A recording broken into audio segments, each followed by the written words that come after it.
All right, welcome everyone. Today we're going to be talking about a couple of things, and we're really going to start opening up the box about how the internet works a little bit more. We've talked about the interactions between clients and servers, but we haven't talked about how the internet in general is built and works in the background to be able to accept requests and send responses to one another. So we'll be talking about the internet protocol. We're talking about the transfer protocol, and then we'll be talking about the hypertext transfer protocol. Now, after that, we'll break down requests. We'll cover how to read requests and responses, and then we're going to get a quick preview over what exactly is a cookie. It's going to be all during part one. After that, we'll dive into our retro. And then this afternoon, we have our guest speaker showing up. And after our guest speaker, we'll dive into part two. So we do have a full day of lectures. During part two, we'll go ahead and talk about creating a request. What is a promise? Utilizing fetch and handling promises, interacting with the Poke API, and then we'll take the entire Flash server that we've created and um, actually interact with our Flash server through our HTML and JavaScript. All right. Now, to not waste time and dive straight into what our content of today is, the first thing we're going to talk about is what is Internet Protocol. All right, so Internet Protocol stands for the place where in the internet, the website that you are looking for is actually living. Now, I want to clarify what exactly is a website, right? Now, when I used to think of the internet before I came to Code Platoon, I always thought that everything was kind of it was kind of like a black box to me, right? I typed in google.com, but how does google.com then show me what populates? Or if I type in pokei.com, why is it that pokei shows up? Where does this page come from? Well, I understand that there's a request that happens now from the browser, but how does the browser even know what to send the request to? Well, the internet in itself is essentially a gigantic machine, just like our laptops are. And inside of this gigantic machine, there is a ton of ports that we're currently adding to this machine pretty much on a daily basis, addressing more IP addresses or more ports, where inside of every single one of these ports lives its own virtual machine. Now, inside of every single one of these virtual machines, there is likely, well, I wouldn't say inside of every single one, but in the majority of these virtual machines, there is a backend server, likely a proxy server that's handling all of the requests, and there is a front end interface that is also being rendered.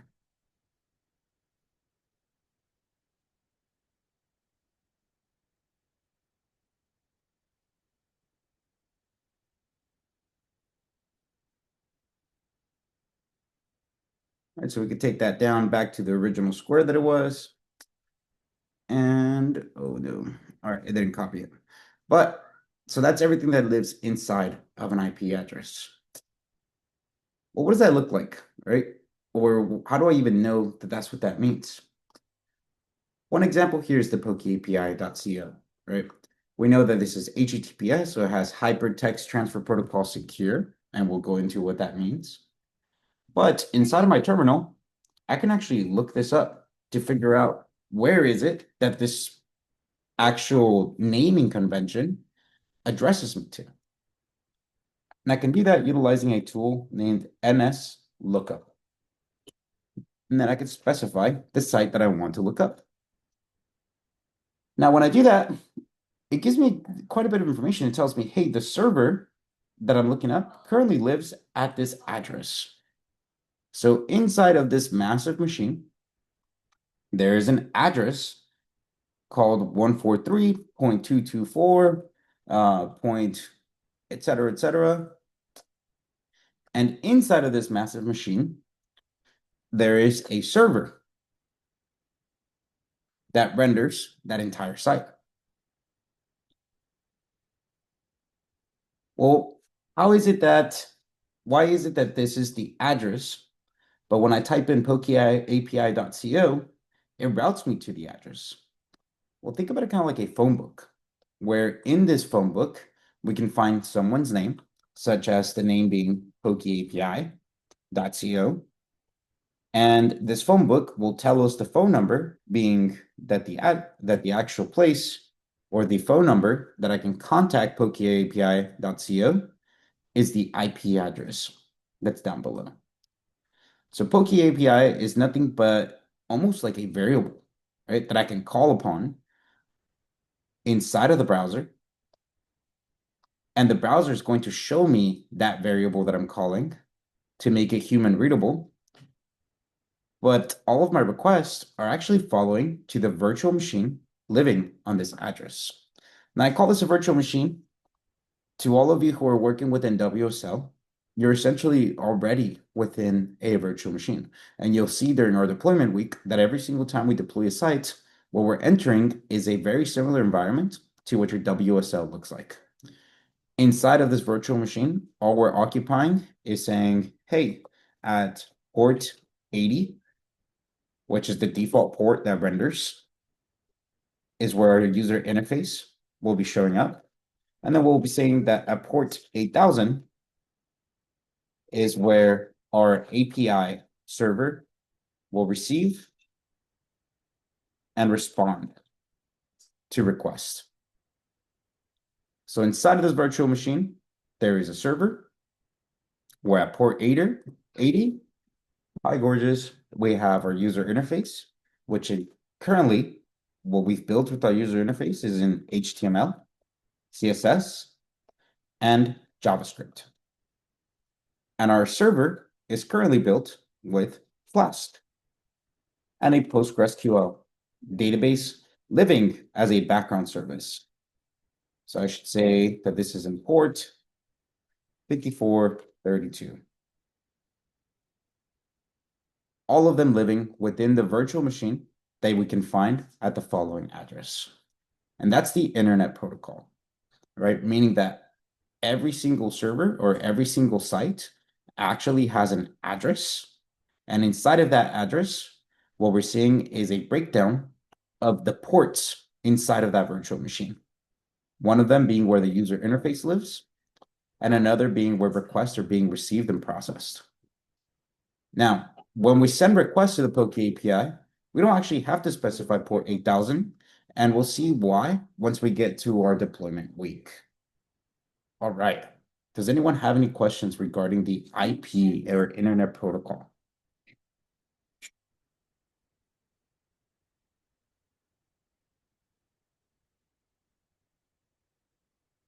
Daniel, I believe earlier this week you asked me something in reference to this. As far as, oh, Daniel's in here. All right, moving on to the next part, we have the transfer protocol. Now, what is the transfer protocol? The transfer protocol is a network that allows me or allows different sites to be able to communicate with one another. Meaning that, for example, I may have a site that I've created myself, right? Maybe this is called, we'll just name it Francisco's site, and maybe it interacts with the Poke API. And the way it interacts with the Poke API is by sending requests and receiving responses. Well, the request itself that is being sent to the Poke API,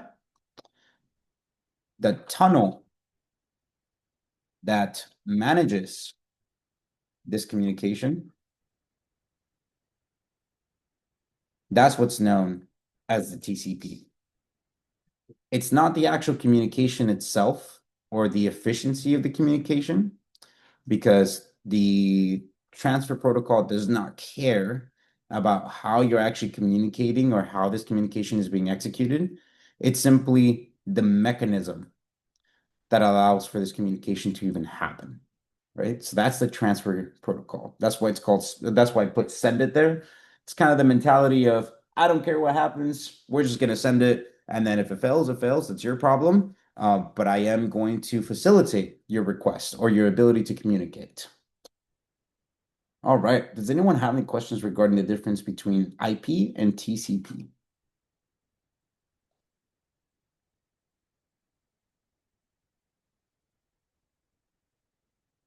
Perfect.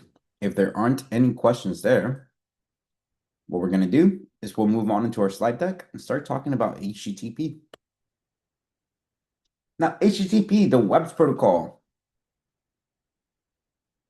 Hypertext Transfer Protocol, connects the world. So there we can see what HTTP stands for. The protocol was originally described in 1991 with the origins of hypertext dating back to as early as 1930.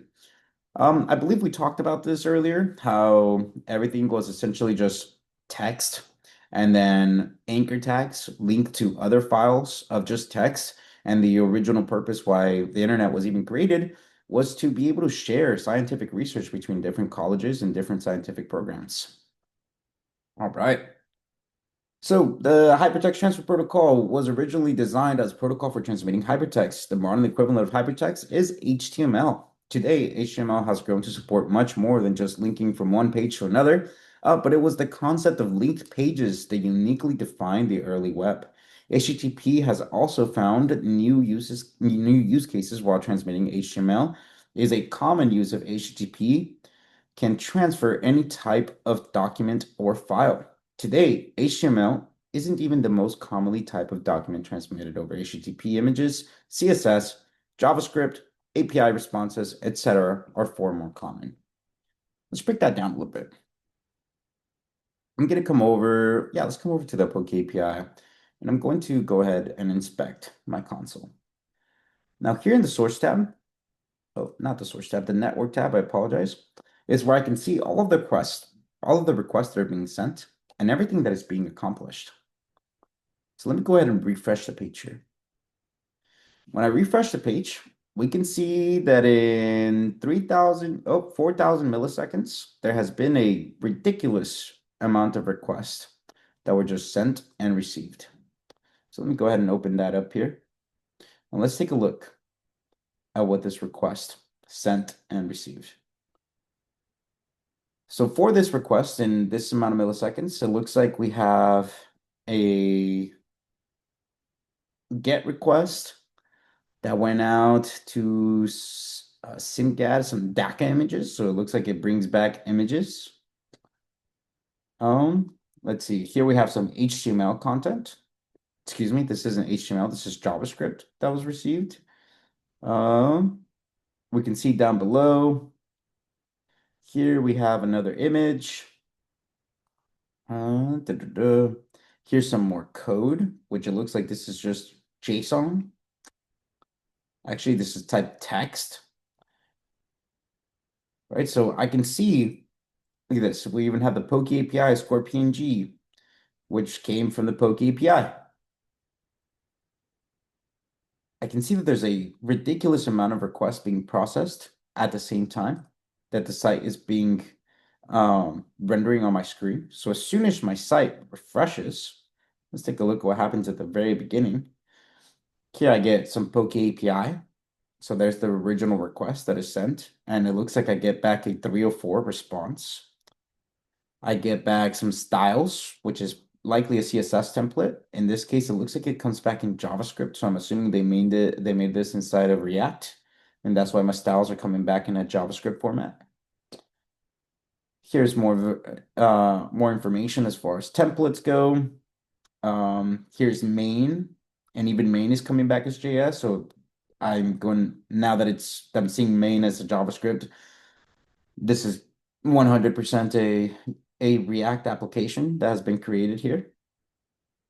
Here we can see there's some static information that's being sent to the server where we're getting a PNG there. And that static keyword is actually very unique to Django. So I'm assuming that this was built with a Django backend server as well. And we can continue on to look at all the different requests and information that was brought back. And when my application renders for the very first time, we always see Ditto being rendered and Ditto's information happening here inside of JSON. Well, we can even see the request for Ditto being sent. A GET request is being sent for Ditto, and the response is coming back with some JSON format. And we can take a look at the response as well. right? So the network tab is super useful, especially once we're working within our full stack development process, to be able to identify what requests are happening, when they're happening, and at what time they're being completed. All right. Awesome. Let's go ahead and actually, before we move on, does anyone have any questions regarding the network tab?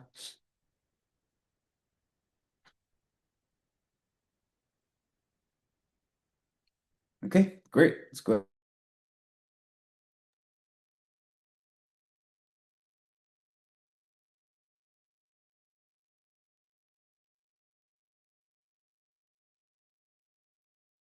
All right, HTTP conversations. So an HTTP describes a conversation between two parties where the client and the server is able to send a request and admit a response. The client sends the HTTP request and the server sends the HTTP response. Both HTTP requests and responses are plain text. They're easily read by a human and each has a very simple structure. All right, it doesn't break down the handshake here, but every time two servers talk to one another, or excuse me, our user interface talks to one another, there's a little bit more than just, hey, I'm going to send a request and receive a response. Sometimes what it looks like is where we have our client, which is usually our user interface, and we have our server.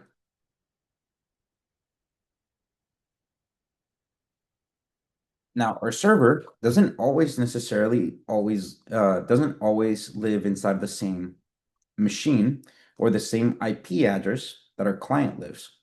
Sometimes, in order to make things as efficient as possible, you'll separate your server from whatever is rendering your client interface. Well, when they're separated, there has to be some sort of handshake saying that there is some sort of communication here. So as soon as you send a request, you usually won't see this request actually happening, but in the background, there's always a communication saying, hey, can we talk? Kind of like an awkward interaction between two people, right? Just saying, hey, is it possible for us to speak to one another? And the server will always respond with a very simple yes or no.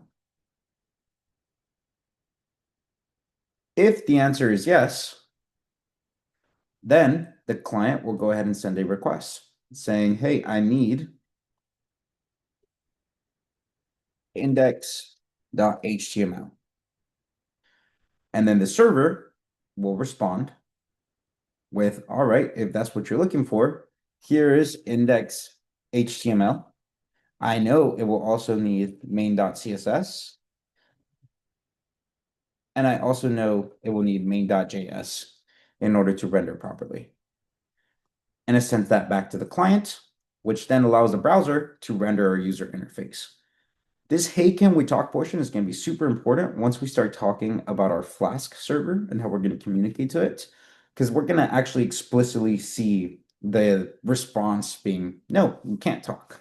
Whereas when we're talking to the Poke API is designed to allow communication with different user interfaces, so it always responds with yes automatically. All right.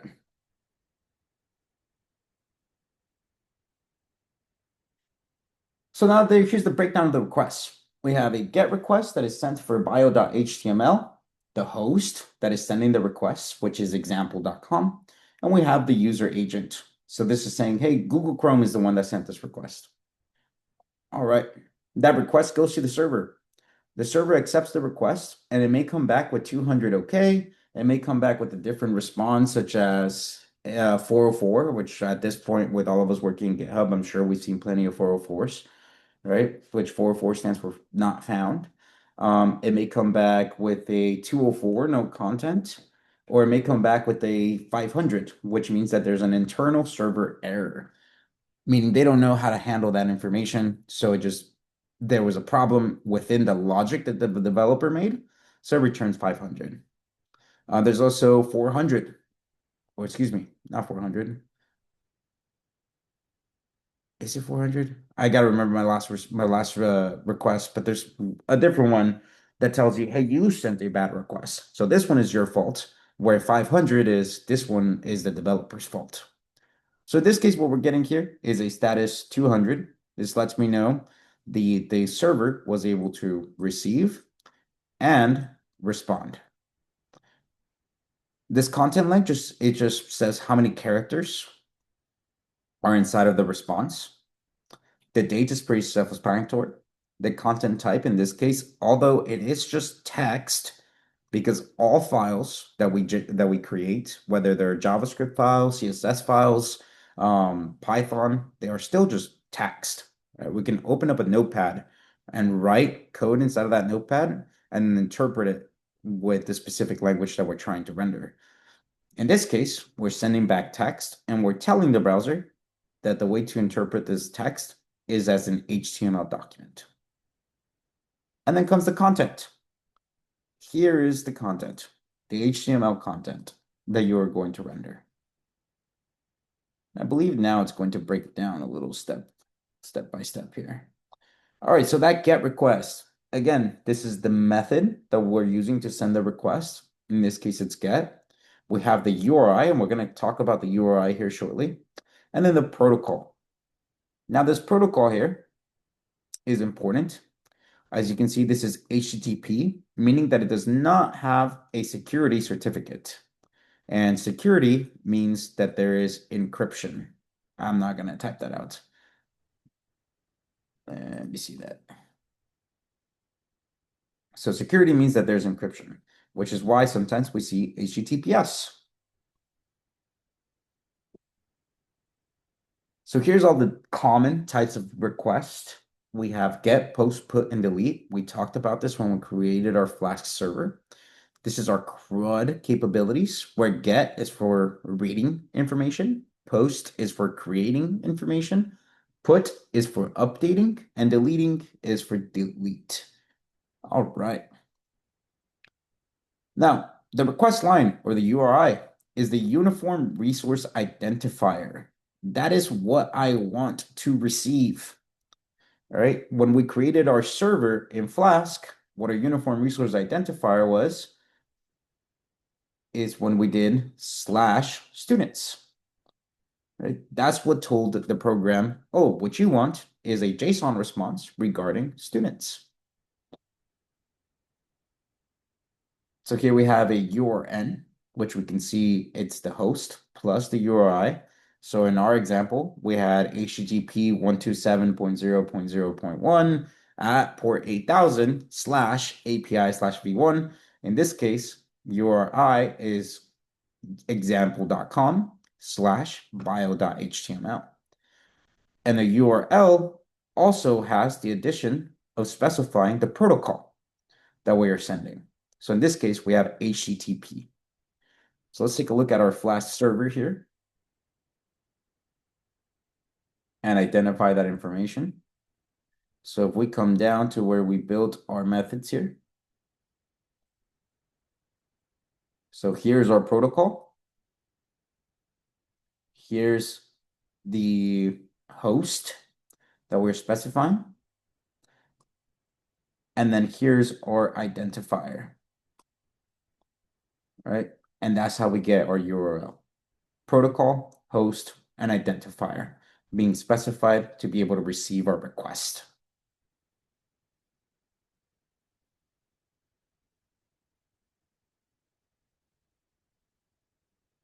Oh, I'm drawing everywhere. Boom. There you go.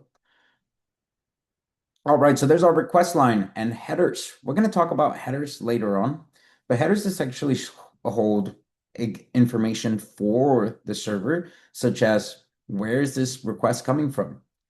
And why is this request being sent? Now, there is a way to send a request via post. In this case, what we're sending is a post request, and we're sending it to search information. All right, here's the headers. We're seeing that it's going to example.com. We see that the user agent that's sending the request is Google Chrome, and that the content type that we're looking for is form encoded. And then we see the body of the request. Well, the body in the request is saying that what we want is a new Jordans that are colored red. All right, well, this would essentially go to the server. The server would grab these arguments as a dictionary in our case, because we're working inside of Python. All right, so oh, inside of request.data, there would be a dictionary, and I know you guys can't see this, but you will here shortly, that says query is equal to, or excuse me, query is new Jordans, and color is red. Right, so that's what it would come back to in the server, what I have here on the upper right-hand side. We would receive a query and a color. Well, what does that do for us? That allows the server to then create a query that will go to the database that goes select all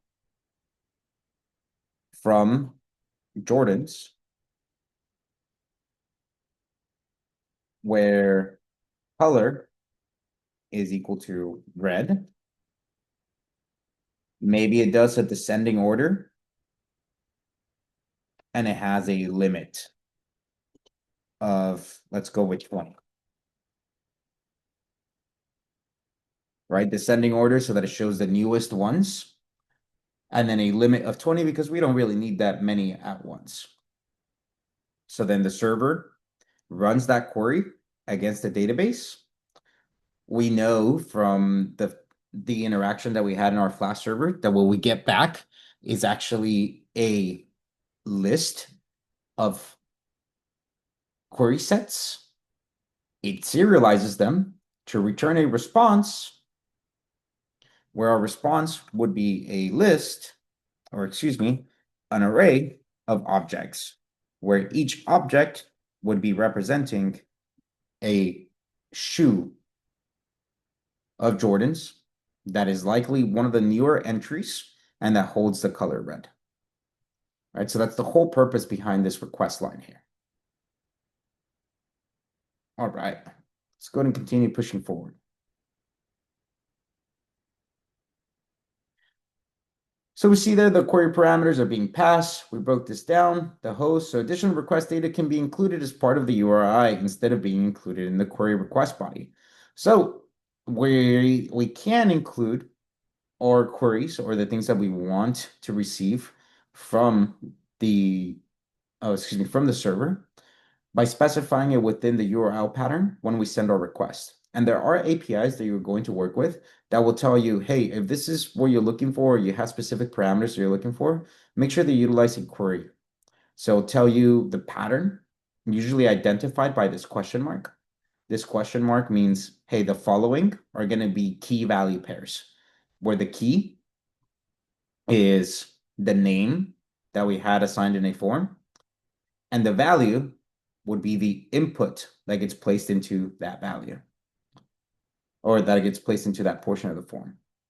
So the question mark means, hey, following this question mark, these are all going to be arguments, and this ampersand there is a separator. It's saying this is one argument or one key value pair, and this is our secondary key value pair. Right? The ampersand is what's being utilized as a separator.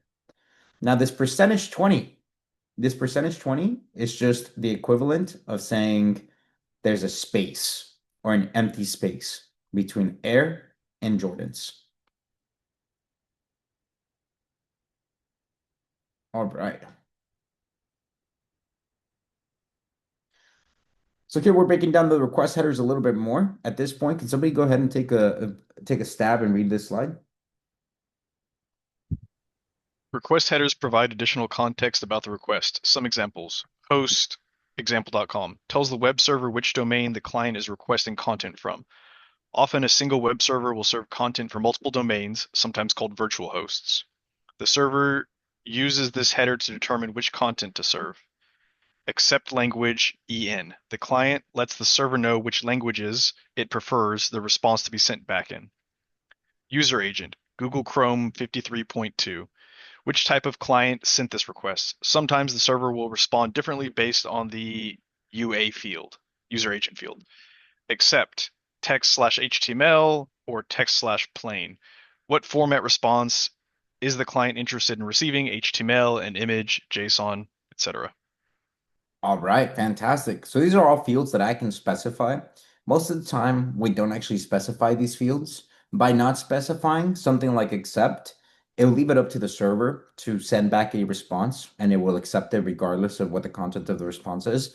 If we specify, then there's going to be a miscommunication, right? So if we go back to this communication that's happening here, if we specify in our header saying, hey, what I want is specifically an HTML text, and let's say that what the server responds back with is a PNG, oh,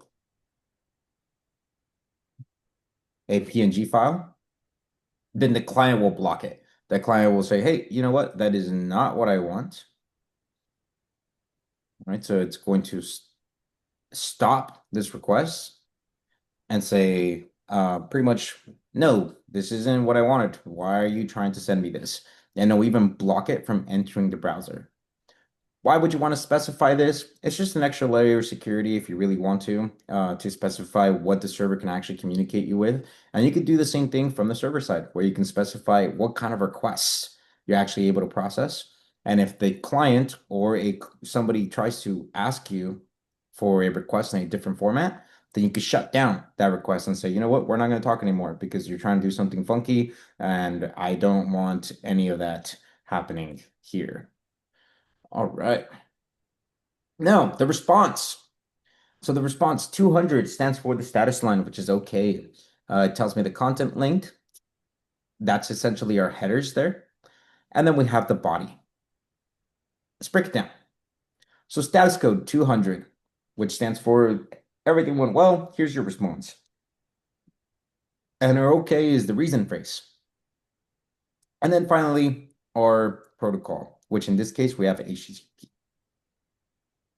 It is 400. All right, so 400 bad requests.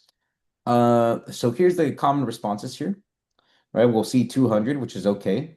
302, which stands for see other, meaning there's a redirection. I received your request, but I'm going to redirect your request somewhere else, receive their response, and then send it back to you. So if you didn't receive what you wanted to, don't blame me. All right. Then there's bad requests saying, hey, I tried to process your request, but you're missing a couple of key value pairs in order for me to process your request successfully. Then there's 401, unauthorized. You're not logged in. You're trying to access something that's only for specific users. If you're working, I'm sure everybody here has dealt with LMSs, right? Inside of a learning management platform, you're either a student or an instructor. Both of those have their own permissions for specific URL patterns that one or the other can or cannot view. We have 404s, which is not found. You try to look for something that I have no idea exists. The URL pattern that you have specified to me doesn't exist as far as I know. So I have no clue what it is you're looking for. Or if you're telling me to look for something in the database, that something specific, maybe like an entry for some Jordans that are the color black and gray and fit a specific dynamic. I query the database and the database says there's nothing here that matches those conditions. Well, then we would let the user know, hey, we couldn't find anything inside of the database that matches what you're looking for. And then finally, 500 internal server. This is saying, hey, excuse me, this isn't your fault. The request was being processed. You sent me the key value pairs that I needed in order to process your information. I was able to query or I tried to query the database. Point is, I made some logical mistake within my code, and I can't process your request. Now, a good API will make sure that it utilizes the correct responses for those different mistakes, right? So bad request, this is the user problem. 500 internal server error, this is the API or a server problem, right? And you would expect for APIs to be able to differentiate these two. You'll find as you communicate with APIs or as you start experimenting in your career and talk to different APIs, that's not always the case. Sometimes what you're sending to the server is actually a bad request. And instead of the server telling you, hey, this is what's wrong, you're not sending the correct arguments in order for me to process your request, it just gives you a 500 internal server error. Why? Because of laziness, right? Sometimes developers don't take the time to actually specify the differences between these two, or sometimes out of simplicity, they just want to make something lightweight and super fast to put out, which is okay. But for us as developers, that kind of creates a problem because now when we're trying to interact with their APIs and grab information, I'm not sure if I'm actually sending you a good request or if there's actually a problem within your server. And that's where documentation comes in, where you have to read the documentation as much as possible, try to make sure that you are in fact changing a proper request.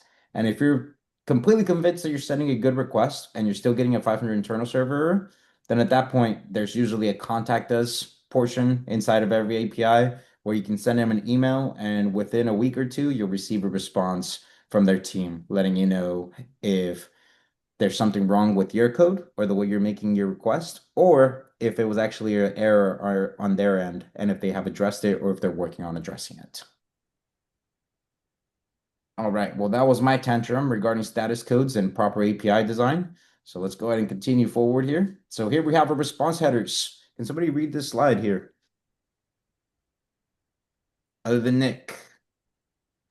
These headers serve a similar purpose as the request headers. They provide additional context that the client uses to interpret the response. Common response headers include content type, text/HTML. What format is the response body? The client uses this header to properly parse the response. Context length 492. How many bytes long is the response body?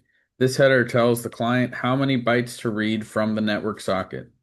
Set cookie currency equals USD. This header requests the client save a cookie with a particular name and value.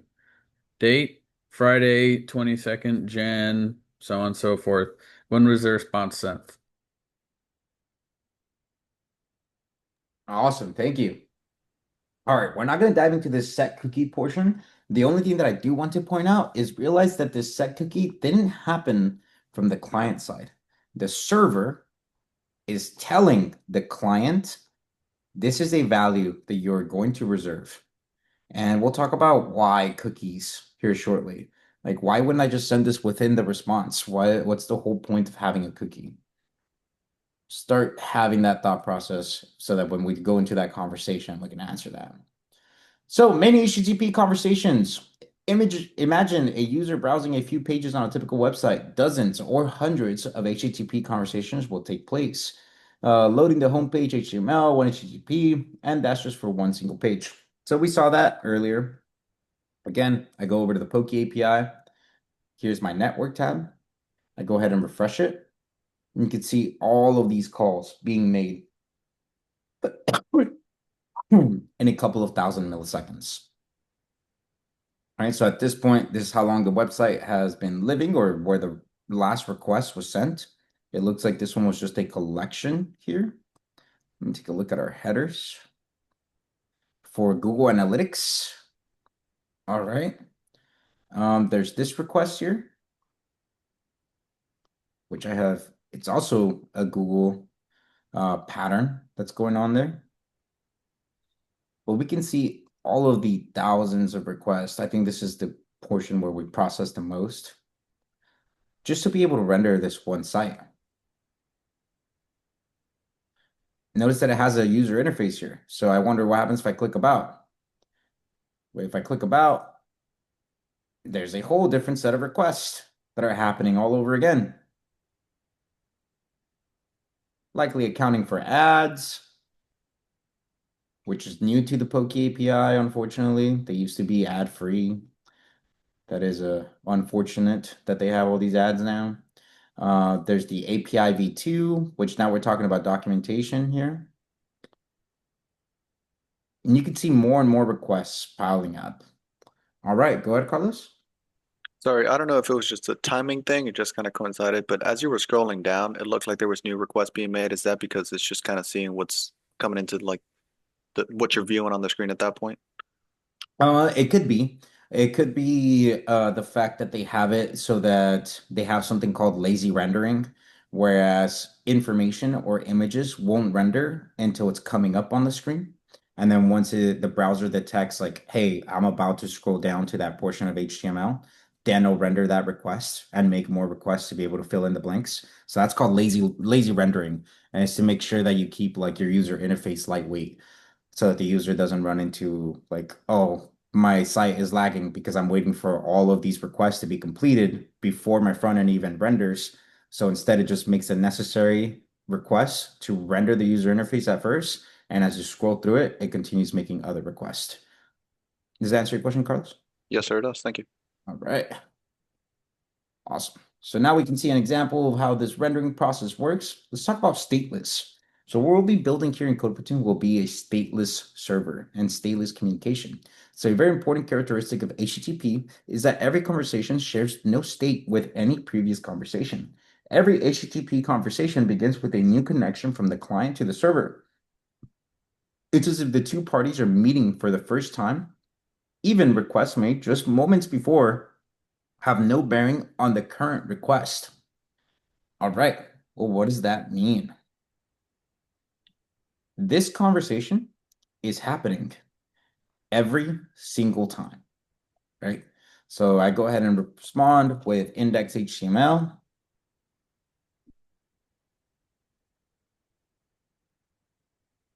The request goes through. And this is HTML. And let's say now the client needs something like, hey, well, now I need to know about the students. So it says, hey, can we talk? Yes or no? I need to know what student data you have. So I need student data. And then it finally returns our array of objects. These two separate conversations may be milliseconds apart. And even milliseconds might be a stretch. Maybe they happen simultaneously. And the proxy server just works on how to render these conversations and separate them by a split second, right? The previous request has no bearing on the new request. Every single time we send a request is as if the two, both the client and server, have just met for the very first time, regardless of the communications that have happened before. That's called stateless. There is no state being created. At no point have they been created so that they are permanently connected. The other one is called the server state. So most servers clear all state variables with each request. This means all state when the processing. Oh, okay. So this is stateless. So what is it? What happens when there is a state? Well, when there is a state, what we're actually looking at is the concept where the server is rendering or in charge of managing both the user interface, so managing the client,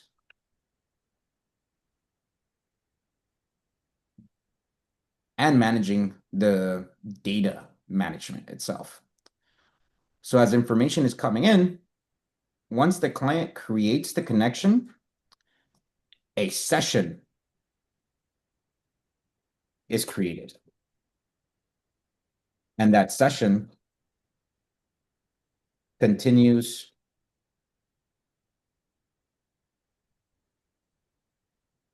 to live until explicitly ended by either client or server. And this is a stateful Yes, API? Okay. not API, but I just mean, the communication would be stateful, whereas on the left-hand side, we have stateless. All right. Is that like if you were to log into your account on a website or something? Or does that really have no bearing on it? That really has no bearing on it. It's more about the way the system was designed, right? So you could have the same exact dynamic UI and the same exact experience, but it's more about how the system was designed when being deployed or when being developed. Thank you. Of course. All right, so stateless, HTTP cookies help retain state, like who is logged in or what was their last search across multiple requests. So this might go into what you were asking here, Carlos. So for example, if this communication is brand new every single time, how does the server know who is the person using the client or who is the user, right? Well, that's where our user token comes into play.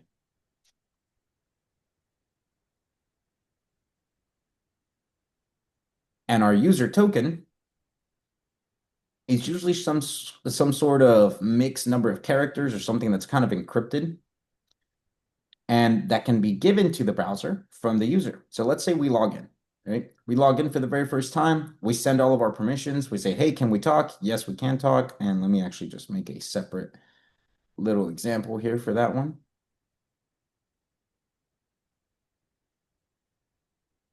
All right, so yes, we can talk. Here is my username and password. Well, in the response, maybe what we receive is a JSON object that says, hey, we have the key of username and we have the key of password inside of it. But that doesn't define anything about the token. Well, inside of this response, in a hidden layer, there may be something like set cookie. And it'll say set cookie. And it'll say where user token is equal to the string that is holding the token. All right, so the server authenticates the user. It returns a response representing the user. But in the background, and specifically in the background, because we don't want people to be able to interact with this part of the code, right? We don't want other people to be able to interact with what is a user cookie, because then they can copy it, they can have other clients' information. We want to make sure that this stays protected. So we give it to the browser so that the browser holds onto it and prevents it from JS interaction. So now JavaScript can't interact with that user token. So the server holds the token. We go to authenticate the user. User is authenticated. And when we say set cookie, we say, hey, browser, we want you to hold on to this, but I want you to hold on to it in secret. Do not let anybody touch this. And it gets held by the browser to stay as a constant. Let's take a look at an example of that. Here I'm going to go to GitHub, and actually let me open up a brand new fresh page of GitHub here. So here's home. If I go to inspect it here, how does GitHub know that this is Francisco Avila that's being logged in? Right? Because GitHub is in fact stateless. So how would it possibly know who it is that's sending this information? Well, I can come over to the application tab. And in the application tab, you'll see that I'm already selecting cookies. Here on the left-hand side, there's a drop-down menu. We'll go into what local storage is later on. But here we have cookies. And inside of cookies, we can see that there's cookies being set by http github.com. So the server that lives inside of the virtual machine of github.com is setting these cookies. Let's take a look at them.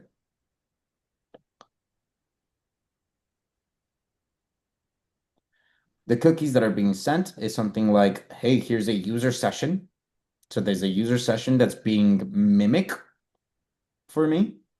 And the way it's being mimicked is by creating an ID that can get validated every single time I make a request. Here's the color mode. So what is my color, my preferred color mode that I like to have? My username. If I'm currently logged in. So it tells me yes.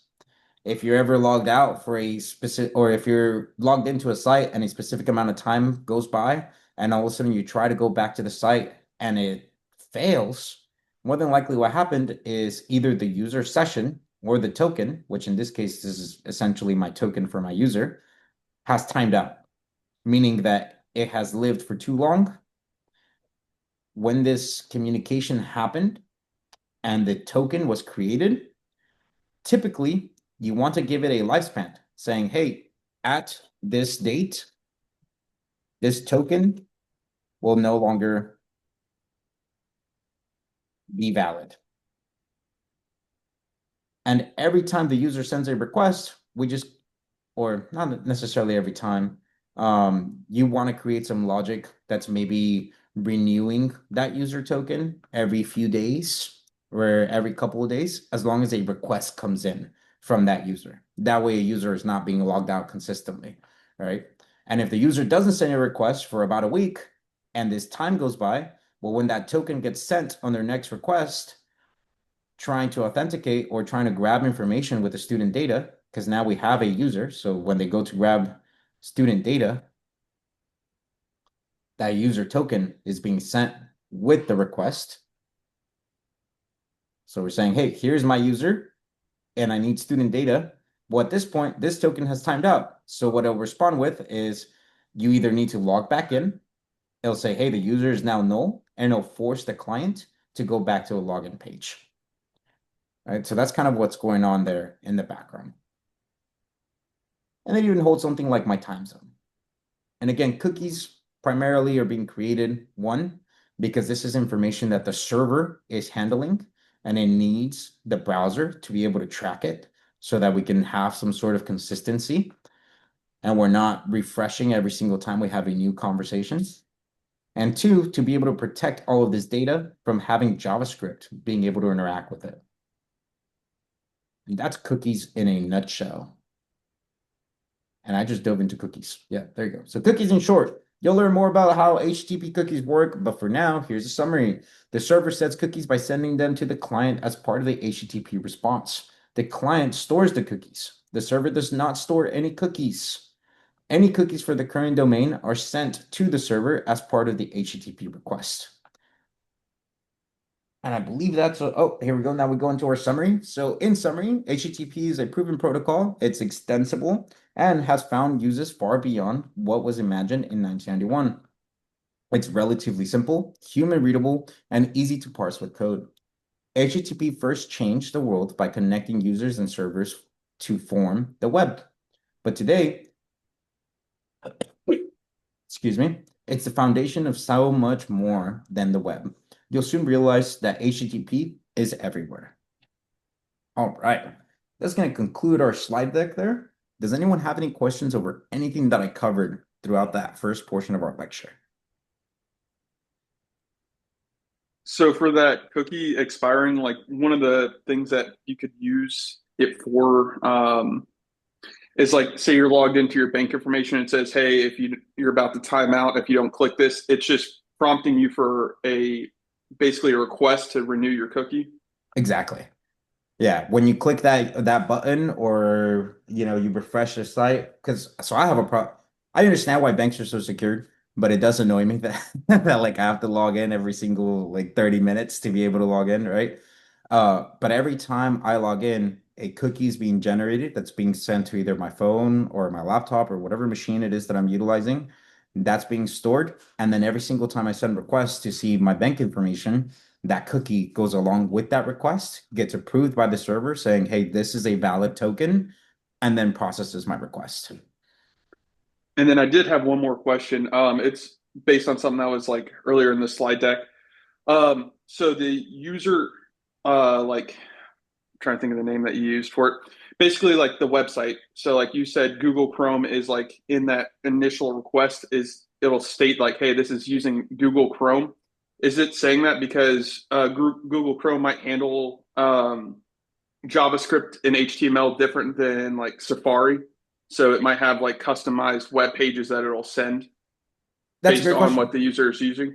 Yeah, that's a great question. When it comes to that, it's specifically with separate files that the response might come back different. So, for example, Google Chrome has this feature where it can interpret JSON right away. I don't have to explicitly tell the browser, hey, what you're going to be receiving is going to be JSON. Chrome can see that it's JSON and then give you a JSON format, right? We see that when we created our oh, here you are, when we created our students, right? Every single time I send this request, I get back my list of students. And we can see it even in preprint if we wanted to, right? So we take it off, bring it back to preprint. So it gives you quite a bit of capabilities. And Chrome is a preferred browser because of all the capabilities that it has. But if you're utilizing something like Firefox, I know Firefox is a little bit more, hey, I need to know what I'm receiving and why I'm receiving it. And you need to specify specific factors about it. So that's the reason why that user agent is being specified on there, so that your server, some servers may not be able to communicate with some browsers. And I forgot the site, but there's a site where you can check all of the browsers, like capabilities and limitations and what they're able to like communicate with as far as tech stacks go. I'll have to look into it, but that's the reason why the user agent is included in there. Thank you. Of course. Any other questions? So you said it sends back, so like there's a different version of the HTML, whatever, depending on what browser it goes to. It So wouldn't does send it? back a different version. It still sends back the exact same version, but it might not be able to communicate depending on the browser that's sending the request. Okay. Or if we don't specify to the browser what it wants from the server response may require additional headers or additional arguments to be able to communicate with the browser effectively. Okay. Thank you. All right, of course. Any other questions? All right, if there aren't any other questions, I'm going to go ahead and stop the share here. I'm going to go ahead and stop our recording. All right, welcome everyone. Now in this portion of our lecture, we're actually going to build our Ajax request. Well, we're going to build it utilizing Fetch, and we're going to communicate with two APIs. One of them being the Pokemon API, and the other being our own Flask server that we've created. Now let's take a look at the project here. Just a little quick project breakdown. So on our client side, we have index.html, which we're seeing being rendered here. Index.html is linked to a style sheet. So here main.css has a little bit of styling here to create our containers. And then we have a script of main.js holding console.log I am connected. And we can see that that is working because I am connected is in fact showing up. I know my CSS is working because I see that border and I also see the font family in main.css there. All right. So that's my client side. On my server side, I have my API, which we created a couple days ago utilizing Flask. I know that it's working and it's accepting requests. Here's a running version of my API. If I go ahead and refresh, you can see that a request is being received and it's being responded to with a status code of 200. I have pSQL here, which I have queried my database or ran my SQL file against in my database, where I was able to drop the table, create a table, and then copy those 5 items from my CSV file. All right. Now there's my general project layout. Let's go ahead and start talking about how we're going to actually make this full stack application. So as of now, I have my list of students. And let's say I want to grab my students from Flask. Well, what I would want to do is I would essentially want to generate a function that would add list items to my unordered list in HTML for each student. And since I want to do that, I also need to make sure that I have a separate function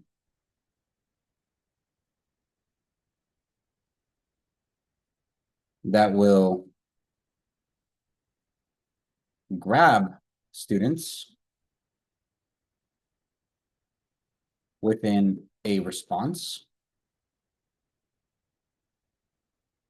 turn the response body into JSON, and return the JSON object of students. All right, so there's a couple of functions that I'm going to build out here. So concentrating on the second one, create a function that will grab students within a response. Let's do that. First, I'm going to create a function. This one is called const. I'm going to call it get students. And this function is going to generate a request. And instead of generating a request, I want to call this a promise. Well, that takes me to my next question. What is a promise, right?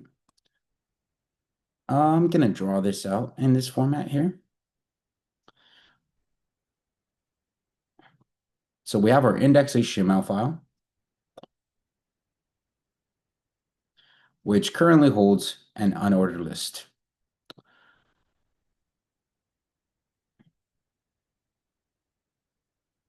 Right, so here we have HTML.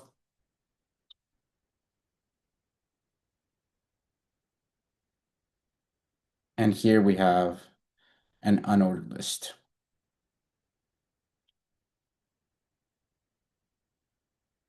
Well, not only do I have that information, but I also have a script that is attached at the very top called main.js.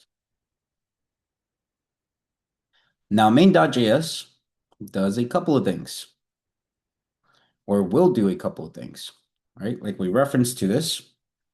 We said, hey, in main.js, one, I want to grab my students. So let's start it off with saying function call. A function is being called. Within that function, I want to send a request to a server for data.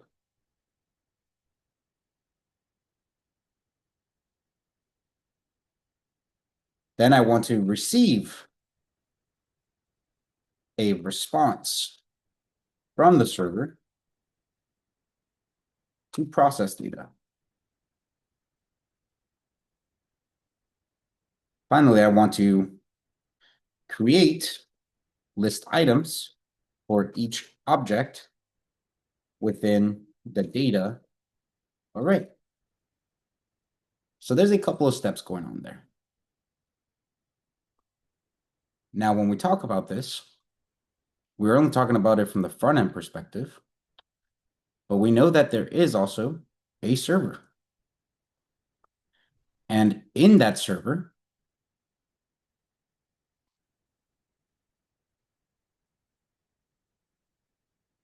we know that our server needs to be able to have some time to actually talk to our database.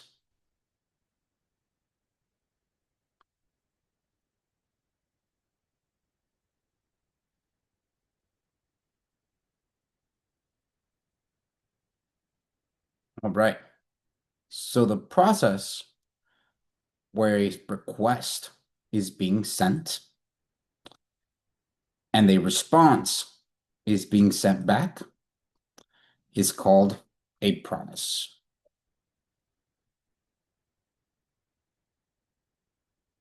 And now we're going to take a look at why that's referenced to as a promise. All right, we have another example up here. This concept of sending a request and receiving a response is called a promise. So let's take a look at it here. Here I'm going to go ahead and say, hey, I'm going to utilize fetch. And utilizing fetch, I'm going to place the URL that I want to send this request to. So in this case, I know that if I take a look at my API, I have the URL annotated here. So I could just copy this and say, hey, where I want to receive my information from is from the following. All right. And now I'm just going to go ahead and console.log this fetch here. I'm going to call the function get students because we know that's how we start our script, right? In this drawing down below, we said, hey, in main.js, the first thing that we're going to do is call the function. Let's take a look at this. Okay, I'm going to reset my filter and send it again.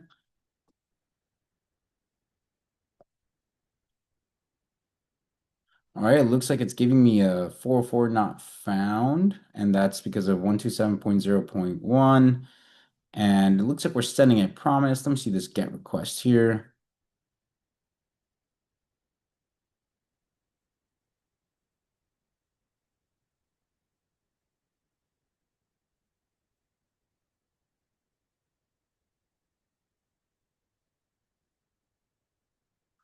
All right, this is a misbehavior. I'm not sure where that's coming from, but that has nothing to do with this portion. But here we can see that there is a promise being generated. Jay, your mic is hot. Thank you. All right. Here we can see that a promise is being generated. And if we open that promise up, it tells me, hey, this promise is eventually fulfilled.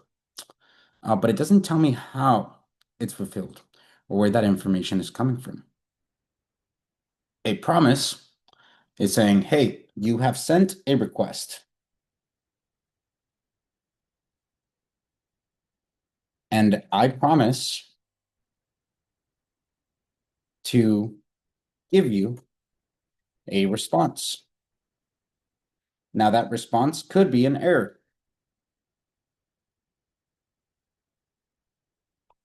or it could be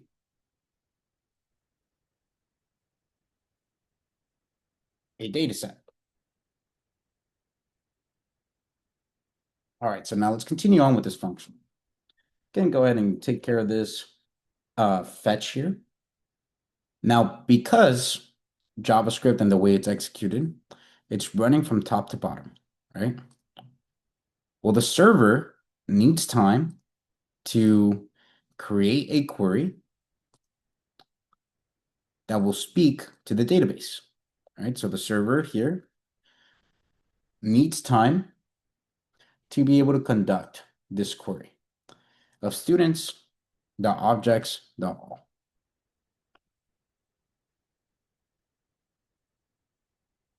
Now, this query, although to us in the human eye, when we're running it, happens almost immediately, there is some milliseconds that are spent grabbing the data from the database and for that data to come back. Now, once that data comes back, that doesn't mean it's ready to go, right? Because we know that this is just a query set. We then have to serialize the data, which we do with the student serializer. And then finally, we can return the response.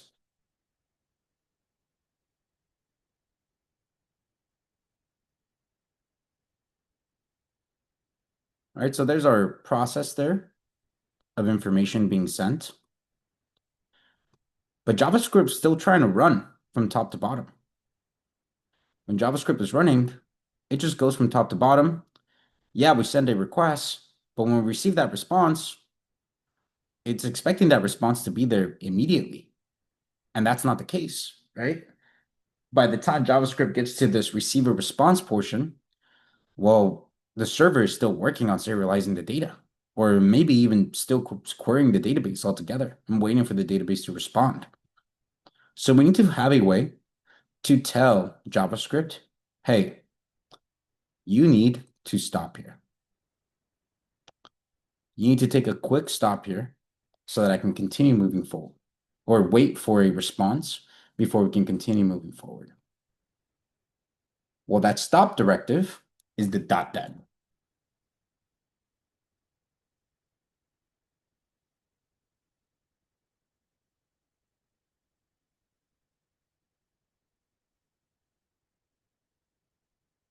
So we utilize the .then. .then takes in a placeholder, or it takes in a function. In this case, the function that we're going to be passing in is called response. And all we're going to do is with console.logging response. Now let's take a look at what happens within my Ajax request. Well, now my Ajax request is coming back. We're getting a response. So here's my basic URL. It's saying response. Da, da, da.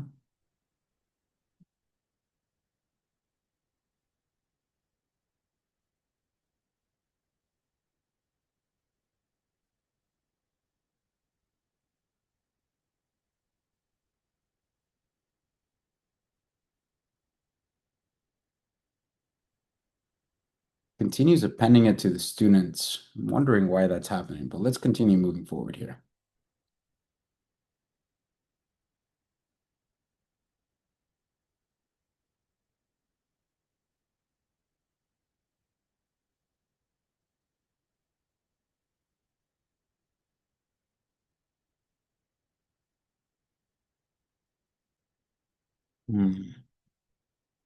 Let me see this HTML document here really fast here. Main.js. I'm actually going to go ahead and crash this really quick.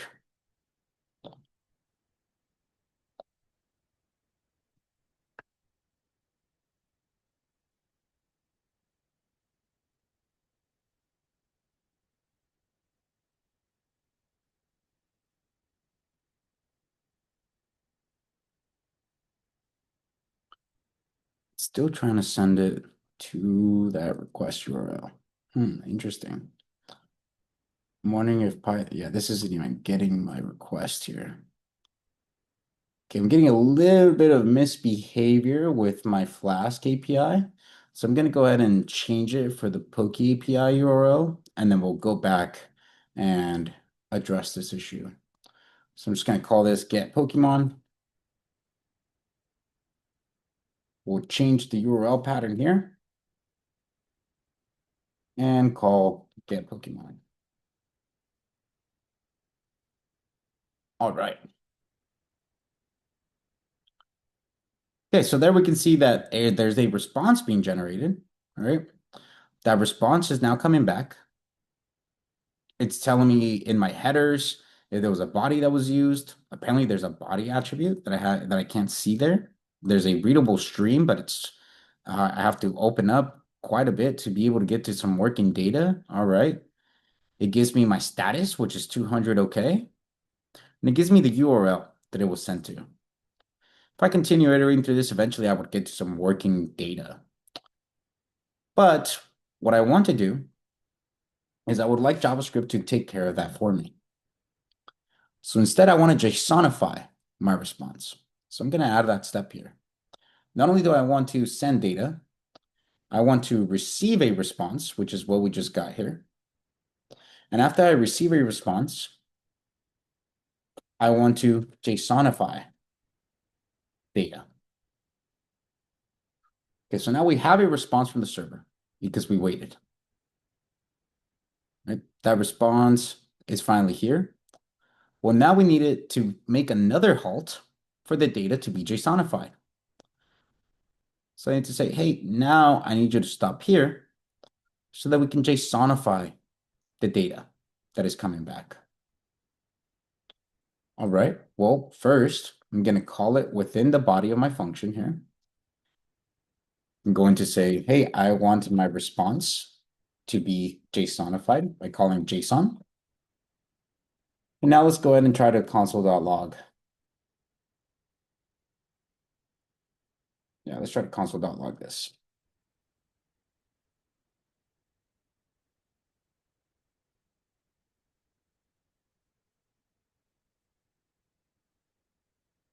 We can look at our data and we can see that another promise is generated. Again, so because we're dealing with a promise, that means there's an awaiting factor. So again, I need to trigger my .then. So I'm going to get rid of this information here. And in a separate line, I'll go ahead and open up another .then, where I'll receive my JSON response. And finally, I'll console.log my JSON response. And now, when I take a look at my response here, I actually have the working JSON dataset regarding Ditto that has been created.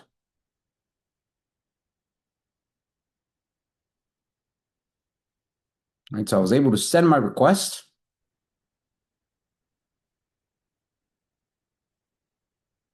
And get back my information regarding Ditto.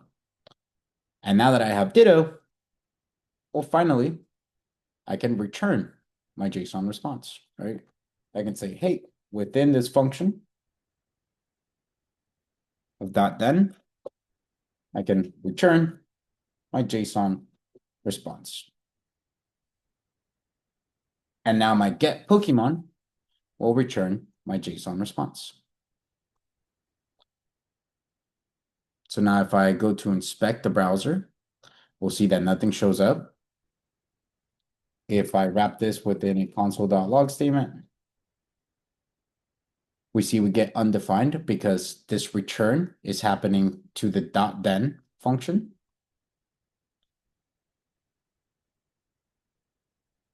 So I can grab this and say Pokemon data be equal to null. I can set Pokemon data. And actually, let me go ahead and put let here because I'm creating a variable. And then finally, I can return my Pokemon data. Which is still saying null because of this .then process.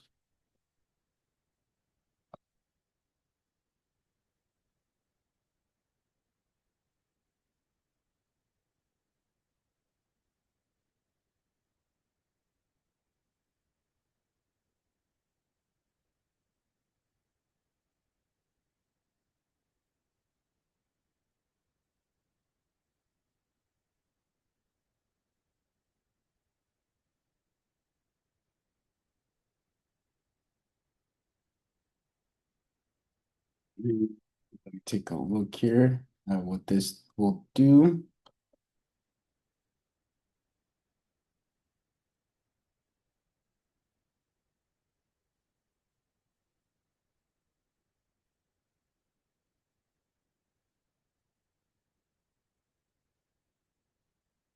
All right, looks like it took me all the way back to a promise, unfortunately. This is the reason why I don't like utilizing the .then method. It kind of traps you within the body of the function a little bit. So let me go ahead and backtrack here. We're able to capture the response. And we'll go into errors here shortly. But now I'm able to capture this one Pokemon's ability. But now let's work on being able to grab our students. Here's my get Pokemon function. So return the response into JSON and return a JSON object. All right, so there's our get Pokemon function. Now let's try to do one that will grab students, right? Again, I will say const get students. And this function is going to work to an asynchronous keyword. Now, when I specify this is an asynchronous function, it's giving me the capability to await for information. So now instead of utilizing this .then method, where I'm iterating through things over and over again and telling it to stop by utilizing .then, I can grab variables to do so. So for example, I can say let response be equal to await fetch, and then I can specify my URL here. So I'm going to actually crash my server. Going to send that again, copy this URL pattern, place it in there, and say we're sending it to API v1 students with a closing slash. Now let's go ahead and console.log that response. I'm going to call my function here.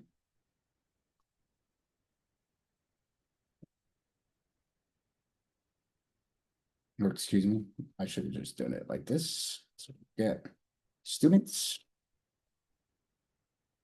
You can go over to Ajax. And it looks like the response was actually sent, or the request has been sent. But I'm getting a couple of messages here. So look, I now have 3 errors. And the main error that I want to highlight here is this course error. So it's telling me, hey, currently we're trying to contact this API v1, And we're trying to do it from port 52073, which is where my user interface lives. And it's telling me, hey, this has been blocked by course. Well, what is course? Course stands for cross-origin resource sharing.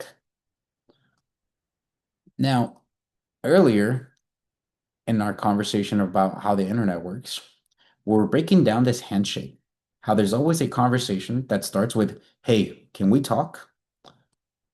The Poke API is built so that it can respond with yes. In this case, our server has not explicitly been notified that it should respond with yes. So it's just telling the user interface, no, we can't talk. And it's not processing the request at all. All right. So how do we fix that? Well, inside of Flask, we have to install something named course. So let me go ahead and open this up. I'm going to look up course Flask. And there we can see Flask course as a package. We can install this and go ahead and send this inside of our questions channel, which always runs away for some reason. All right, so there's our pip install Flask. All right, and then it gives me a little bit of information on how it works. So once I pip install Flask course, it tells me all you need to do is go Flask course, import course, and pass it into the app. And that's it. I don't need to do anything else. By default, that will make it so that all cross-origin resources can reach my API. I can give it specifications as to the only places that I want to be able to reach my API, but we're not going to talk about that until later on, once we start building our API in Django and making things more restrictive. So for now, all I need is to pip install course. So I'm going to crash my virtual environment there, or excuse me, my server. And within my virtual environment, I'm going to pip install Flask course, which is the command that we have here. For me, it gives me requirements already satisfied. For anyone following along, that will take a little bit to download. I can go to the top of my script, and I can specify from Flask course, I want to import course. And now that I have course, well, I can just say course app. And that will open it up.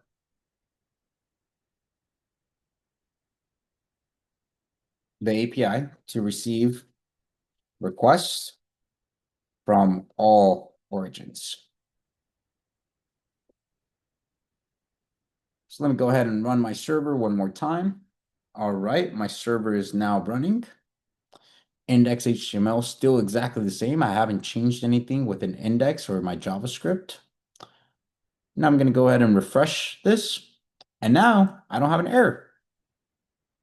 Instead, I get a response. But wait a minute. Earlier, when I tried to console.log what happened, what fetch was returning, I was getting an error. Or excuse me, I wasn't getting an error. I was seeing a promise. But in this case, I'm actually seeing the response. Why is that? Because you passed in the asynchronous function and you also put in the await command. Yeah, so I utilized the .then command up above when I didn't have an asynchronous function because I had to specify each specific step or each block. I want you to wait here and then step forward once information comes back. Well, in this case, the await keyword means to wait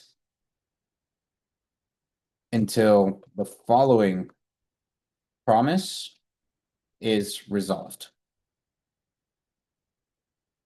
So now that the promise is resolved, it was able to move forward. And then finally, we can say let JSON response be equal to await response.json. And we can console.log that JSON response now. So now let's go ahead and take a look at my Ajax. And now in my JSON response, I have an array of 5 objects. So I was able to grab that student data. So now I could just go ahead and return JSON response. All right, I've covered quite a bit of ground and I haven't let open up for questions yet. So let me go ahead and pause here and let's hear some questions regarding async and await, the .then method, and just sending request overall. Go ahead, Carlos. So is the use of dot then or await, is it or async, is it a matter of preference or is there any specific case where you have to use the dot then or it's preferable to use the dot then? It's definitely a matter of preference. Utilizing the .then method will give you more control because you're explicitly telling it what to do each individual step, whereas utilizing the await method will take away some of that control. So if you want to utilize the async and await method, I would recommend utilizing it with APIs that you know for sure how they work and why they work. But if you're experimenting with a brand new API and you're just starting to know it, I would stick to .then so that you can catch errors and get to know exactly where in that function of a series of requests the error is being risen. Does that answer your question? Yes, sir, it does. All Thank you. right, Keegan. I just need to talk this out and please stop me when I start spewing nonsense. Mm-hmm. So making the function asynchronous, is that just allowing other functions to keep functioning while it's doing its thing, waiting for a response or whatever? Like I'm not quite understanding what asynchronous is doing. Like Yeah, make that asynchronous function, sorry. no, that's a great question. So creating an asynchronous function, just like you mentioned, it's allowing for other things to continue running, but it's also halting anything that has a dependency on things that we are awaiting for. So for example, this response.json portion, right? Well, there's a dependency on the fact that response needs to be completed, right? Uh, And if, go ahead. no, I was just like, oh, it just clicked for me. Oh, okay, perfect. Yeah, so if I had a separate function that was also calling this, that parent function that would be calling this child would also have to await for this get students to return a response. Got it. Appreciate it. Of course. All right, Alex. Uh, could you draw a picture or something to show the flow of information from the database to you fetching it right there? Something I think that would help me. Yeah, absolutely. So as we were talking about, right, HTML starts running through information and it renders everything on the screen. And we have main.js and asynchronous as an asynchronous defer script. Then inside of our script, we're making a series of calls. So first we do the function call. Then we send a request telling the server, hey, and let me actually do this number so that we know where we're at. There you go. So we send a request to the server, and that's happening here on line 23. All right.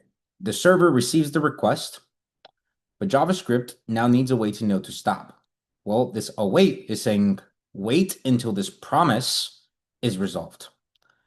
So the server queries the database, says, hey, give me all the student information. The database then returns all the student information. The server serializes this student data, and that's happening here with our student serializer, right? And then it returns that serialized data, like we see on line 69, right? So that gets sent back to JavaScript. JavaScript then has to JSONify the response. This also creates a promise. So we're pending this promise to be completed. So we're waiting for it to complete. Once it's turned into JSON, that return value is saved under JSON response. And then finally, we can return the data to this create list format. Does that answer your question? Yeah, so the JSONify, that's just happening within the box that you're in right now. It's not asking anything of the server or anything? Yes, it stays Okay. internal within JS, Okay. Thank you. of course. All right. Any other questions? Let's hear it, Scotty. Is it um more preferred to keep all your external calls inside of the server, or is it fine to mix match like you have your Pokemon call in the API directly instead of going to the back end and let the back end handle that? Or is it fine to let the front end make some like server calls and you know what I'm saying? If I'm wording that right. Yes. Yeah, that's a great question. So when it comes down to what you're talking about is more of a design preference, right? Is it more efficient for a server to manage it, or is it okay for a user interface to manage these requests? Um, I think it really comes down to the API that you're working with. If you want to lighten up your cost on servers, if it's possible for the user interface to make the call, then that's great because then Chrome will be in charge of making the call, right? And it lines up your backend server. Whereas if you're only making all of your API calls to your backend server, then every single proxy request that goes there, even though it's just a connecting file to ping to that third-party API, it's still consuming more of that backend server time. So it just kind of depends on the way you want to design your API or the way you want to design your website. I would recommend that if it's feasible for you to do it from the browser, to do so, right? And if it's an API that you're working with that only accepts server side requests, there are APIs that are like that, they only accept server side requests or require any form of authentication with OAuth, I would keep those within the server side. All right, and I see head nods. All right, any other questions?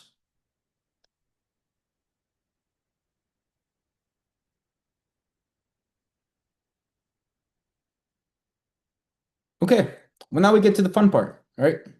Now that I know how to grab this students and I'm able to grab some student data, let's actually utilize that student data to create our user interface there. So I have my JSON response. I want to create a new function here that generates list of items within the parent of UL. So let me go ahead and grab that HTML file and open it up. I see that I have an unordered list named student list with the ID of student list. So I can grab that here. So here I'm going to go ahead and say const append student list item. I guess I could just do li. This will take in a student object.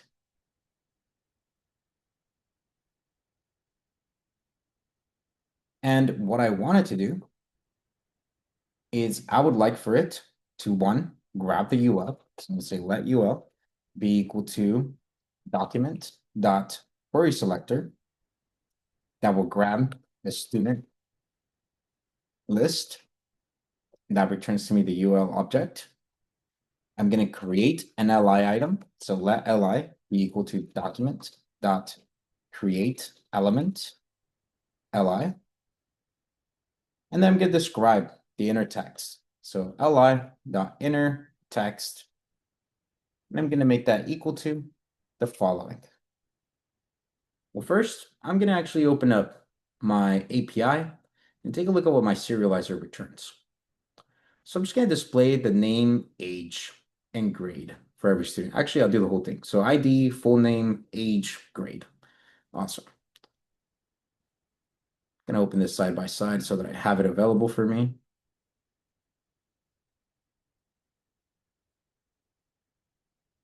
All right, so here I'll go ahead and place the student object dot ID. I will then grab the student object dot full name.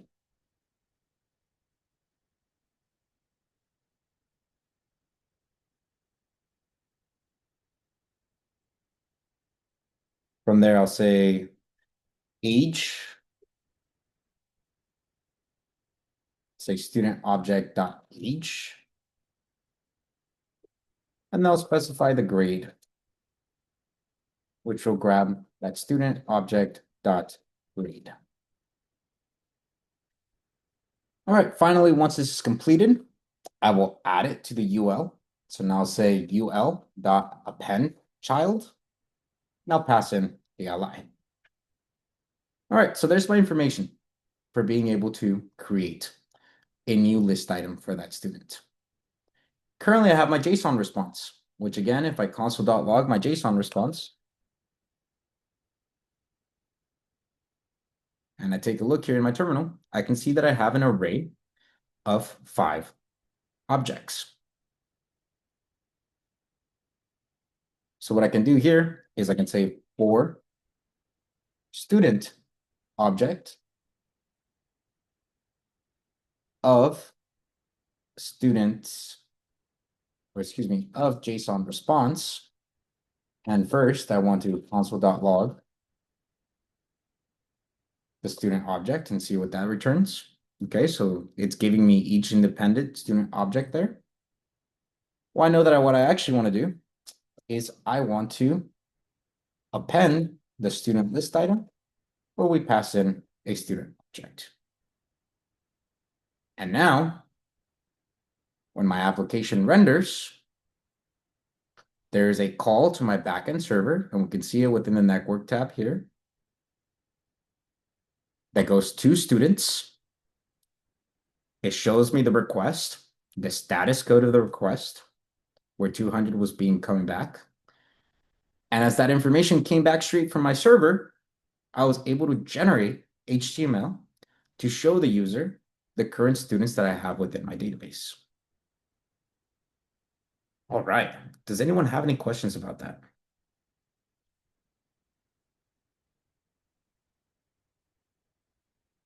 Let's hear it, Andy.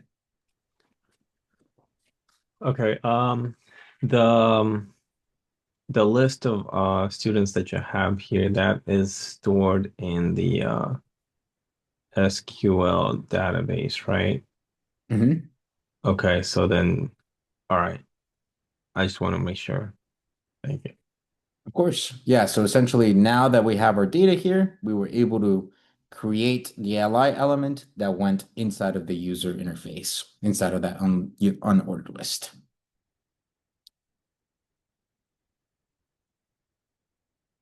Any other questions?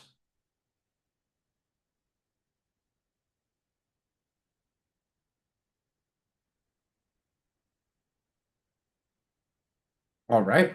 Well, there's our read for our full stack application, right? Where we're able to create a server with a database and a user interface that was able to talk to it and present it to us, present our database, or excuse me, present our data from our server inside of our user interface. So there you go. There's our full stack app that has been generated, which is HTML, CSS, JavaScript, a Flash server, and a PostgreSQL database. Well, now let's try to make it a little bit more interesting. Let's start working with this Pokemon data, right? We grab a Pokemon. A Pokemon has a form. And when I submit this form, I want to be able to capture the user input and look for a Pokemon. So let's do that. Let's say, hey, I want to make a function called handle submit. We went over forms yesterday. We know that this function is going to take in an event. And we want to run event.prevent default. And that's to prevent the default behavior of the form, which is sending the re-rendering. All right, so now we prevented the default. Now, what I want to do is grab form data. So let form data be equal to new form data, which will take in event.target. This is the event. This is the target that triggers the event. In this case, the form that is being submitted. From there, we want to actually grab this data. So let data object be equal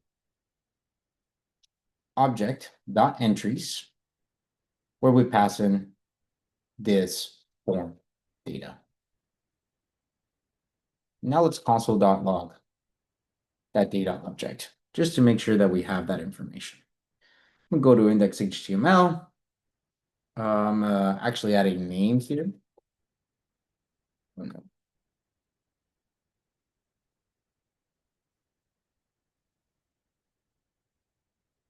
And for that name, I'm going to go ahead and say Pokemon.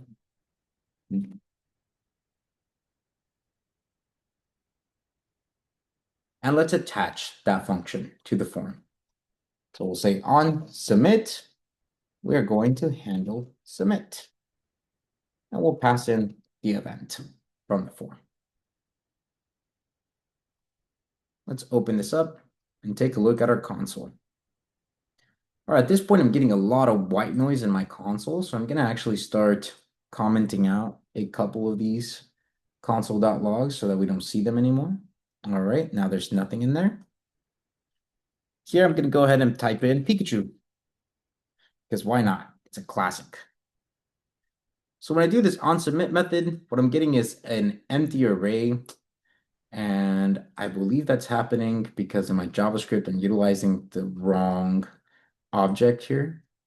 I think it's from entries. Yeah, there you go. All right, we type in Pikachu and submit it, and now we get Pokemon name Pikachu being logged into the console. So now I have my object. All right. I have a function that will make a call to grab the information regarding Pikachu. So I just need to call this function now. Let me go ahead and move this function down below. That way we don't have to utilize hoisting.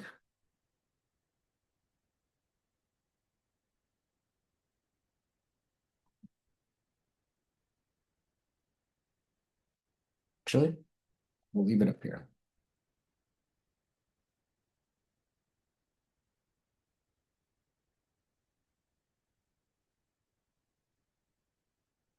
All right. So there's my handle submit. And I have get Pokemon. Well, now I'm going to change this function up a little bit. I'm going to pass the Pokemon name to get Pokemon. So I'll say, hey, get Pokemon. And what I'm going to do is I'm going to pass data object named Pokemon name. And I'm going to console.log Pokemon name. I need to take that in as a param now. So handle submit, Pikachu, submit the function. And now I can see Pikachu happening from JavaScript in line 4. Perfect. So I'm able to capture the name of the Pokemon. Now, I'm going to change this for interpolated string. So I can include the name of the Pokemon. And now when I console.log the response, I should be able to see the information regarding Pikachu. I open this up. If I scroll down, there's the name, and I have Pikachu. Fantastic. Well, what happens if the user puts in a bunch of gibberish and sends the request? Well, that generated an error.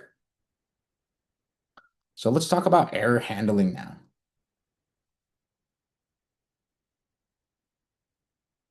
Now that I'm able to send my request and grab information, I also need to specify what to do if my request fails.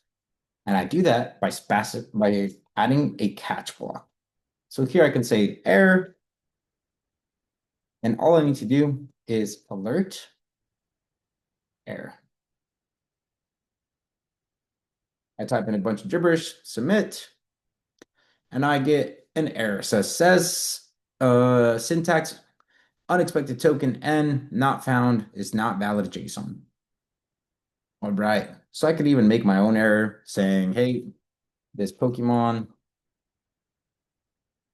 doesn't exist. All right. Type in whatever I want. I send the request. This Pokemon doesn't exist. Fantastic. So now I'm able to handle for errors, and I'm able to actually grab Pikachu.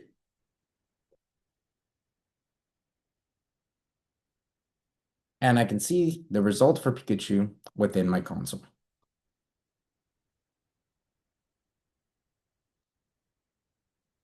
All right. Let's go ahead and generate some Pokemon cards inside of this container for Pikachu. And instead of doing a whole card thing, so I see here I have a division that's Pokemon card container. So I'm just going to go ahead and copy that so I don't misspell it. We're just going to add the picture and the name every single time this request is sent. So let's create our function. All right. So const create card. This function will take in a Pokemon object. We'll say let div, or we'll just call this container, be equal to document dot query selector, where we pass in the name of the container there. Then I'll create a new division.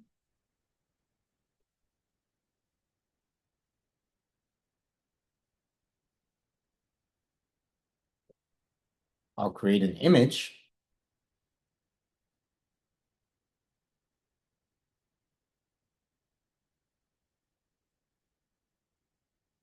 And I'll create an H5 tag.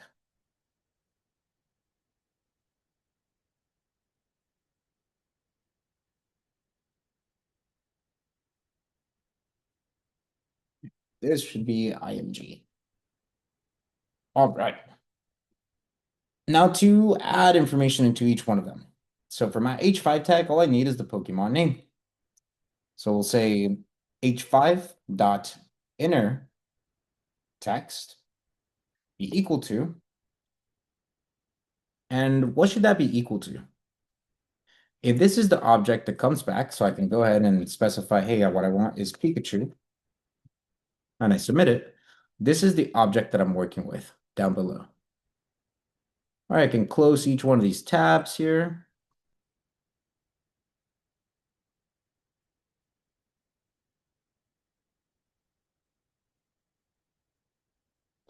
What is it that I want to set the value of the H5 inner text to? Let's hear it, Scully. Object key is Yeah. Oh, too many people speaking. Let me hear it from Scotty real quick. oh sorry. The Pokemon object that name. All right, so Pokemon object dot name.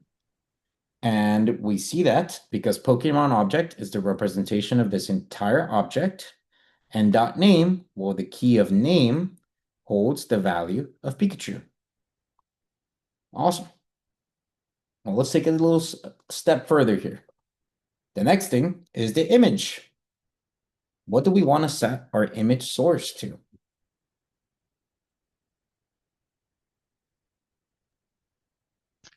You'd have to go into the sprites Yeah, Pokemon object dot sprites. and then just default. All right, so Pokemon object dot sprites dot just default. Front underscore default, Yeah, front end. All right, let's do depending on what you want to see. front default. Yeah. Awesome. So again, Pokemon object is the representation of this entire object. Sprites is the key of sprites, which is an object with 10 keys. And in there, what we grab is front default. So what is returned is HTTPS Pokemon sprites, and there we can see that Pokemon image. All right, Nick, go ahead. Do you want to give that image an alt text? We can if we wanted to. Do you want to do that instead? No, not instead. Just, is that something you're supposed to do, or can you leave it off? You could leave it off. You do not Okay. have to give it an alt text. All right.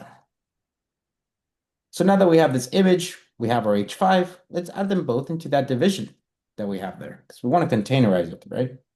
So we'll say div.append child, and we'll add the H5. And then we'll div.append child and add the image. Finally, we'll add that division to our container.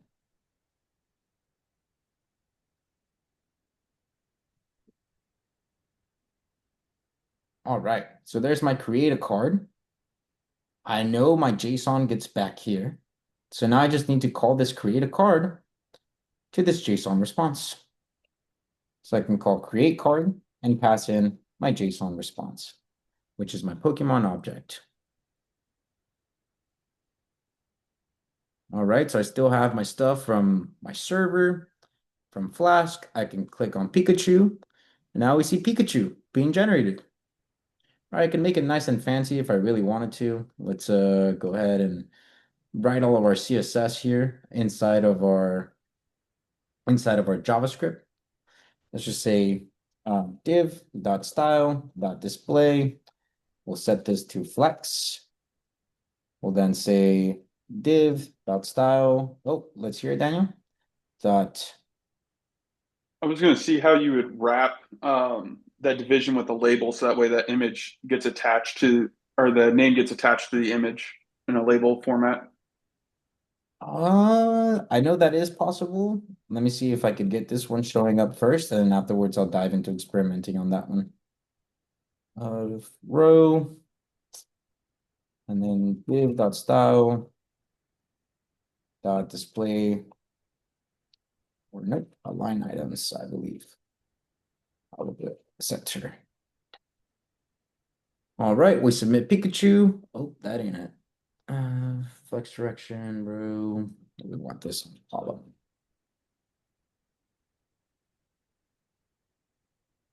There you go. So that's showing up a little better. Everything is center. So that's good. I think there's a little bit of a border that's happening from that H5, but I'm okay with that. I can live with it. We could even change it so that instead of an H5, what we have here is a paragraph tag.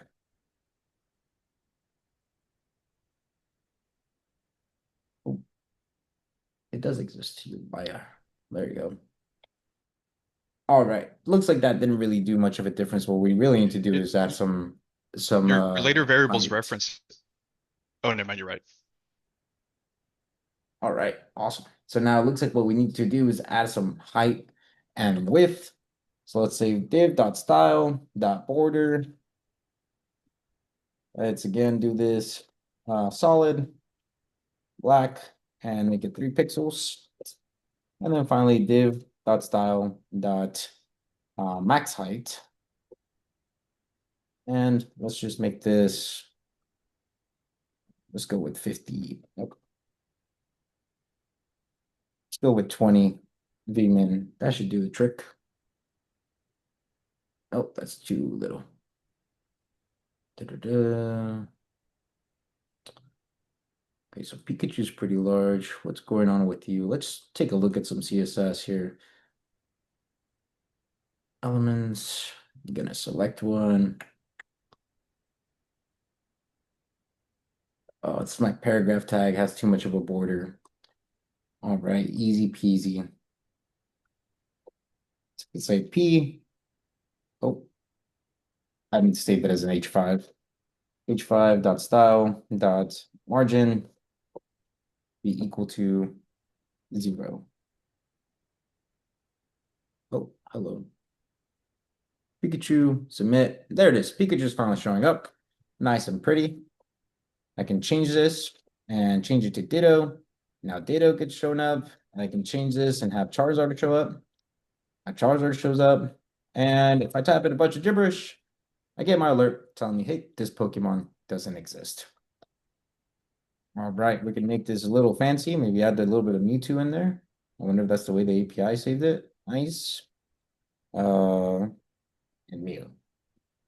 And there you go. Now we're generating our Pokemon cards, utilizing nothing but JavaScript and interacting with the Poke API. So we saw 2 examples of how we can send our requests. We could either utilize the fetch and .then method. We can utilize asynchronous and await. We got a little bit of a review, 1, in how to handle submit forms, and 2, in interacting with the JavaScript DOM by creating elements in JavaScript, adding CSS in JavaScript, or just utilizing the query selector. All right, at this point, does anyone have any questions over how to conduct a request and what to do with the data that comes back from said requests?